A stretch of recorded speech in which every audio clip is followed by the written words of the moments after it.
The Saint Lucia Blind Welfare Association, SLBWA, is actively observing the month of May as Blindness Awareness Month. SLBWA Executive Director Anthony Averill shared during an interview with NBC Prime News that they have been championing and carrying the flag for inclusion for decades. However, it is the responsibility of everyone to ensure that our society is truly inclusive regardless of vision status. He noted that this is very important, particularly among the youth and in schools.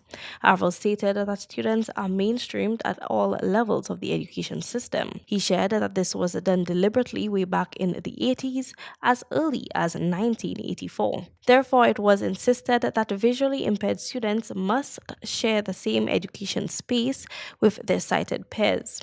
The hope is that sharing the same education space, when they meet later in the workplace, then it would not be so strange. So that the children are mainstreamed right around the island.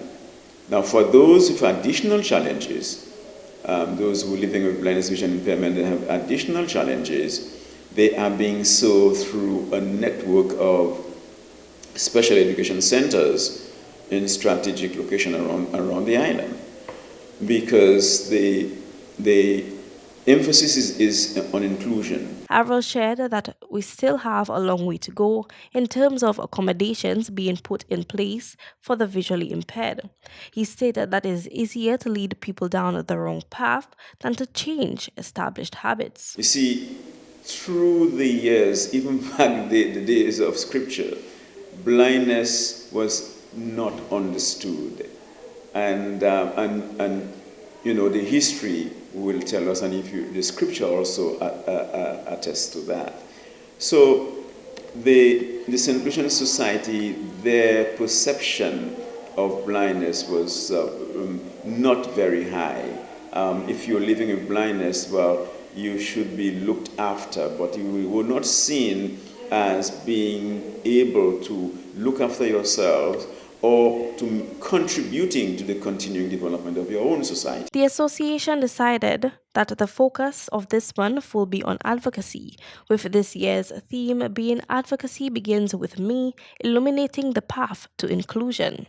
Averill explained that they have put effort in encouraging our young people to be proactive, like participating in sporting activities. He highlighted that in today's world, many sports have been tailored to meet the needs of those living with impaired vision. One of the activities that we're going to have is a blindfold walk on the blindfold, but this time we are really targeting the leadership, the policy makers, the parliamentarians, and heads of government institutions. It is a short walk, so they would be allowed to be guided, of course, but that is to help them appreciate for a few moments what it could be like living with blindness. The association is promoting a number of services such as eye health and offering eye exams to raise awareness and foster connections between the blind community and the sighted public. The association's executive director noted that everyone has a role to play, and so it is necessary for the society to be truly inclusive. He stated that they welcome the idea of a ministry for disabled persons and hope that the ministry's role would be more of a coordinates, as well as every institution which is providing services must also be made inclusive. Kayla Edwin, NBC Prime.